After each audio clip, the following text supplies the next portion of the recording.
Hey Chiefs fans, what is going on today? We got some breaking news this past week from the Chiefs staff itself, telling us that Patrick Mahomes II has taken over that number 2 spot on the depth chart behind Alex Smith.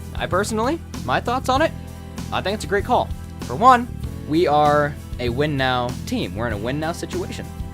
We've got an aging defense, and we have the talent that we need, and if Alex Smith happens to go down, I don't think, if I were Andy Reid or a head coach, I don't think I could rely on Tyler Bray, who in my opinion, I don't even think should be a number 3 quarterback.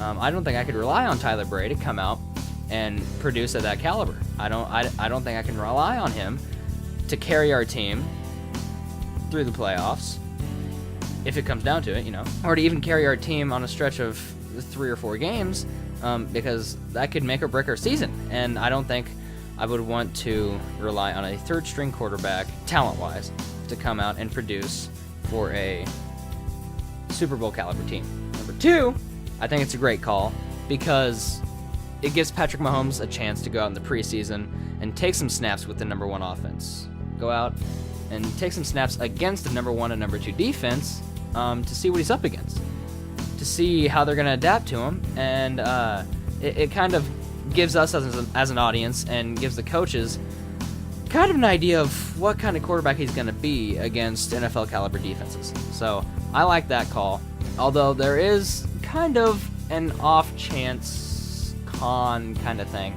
that if Alex Smith goes down and Patrick Mahomes has to take the field during the regular season and he's not quite ready to become an NFL quarterback, if this is kind of from a developmental standpoint, if he's not quite prepared in his footwork, in his mechanics, in his verbiage, and his QB smarts, it could completely stunt him as a quarterback. And I wouldn't want that because we moved up the draft for him. We obviously have high hopes for him, and he has the potential to become our franchise quarterback for the next several years. And if he's forced to take the field, who's to say that won't stunt him and his potential as a possible all-star quarterback in the future? That's just a standpoint that I've heard others say.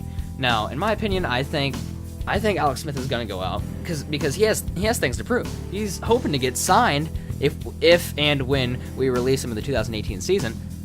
He has things to prove to other teams, and I think he's going to go out and prove that he is a durable quarterback still, that he can still produce for a team at a high caliber and win games.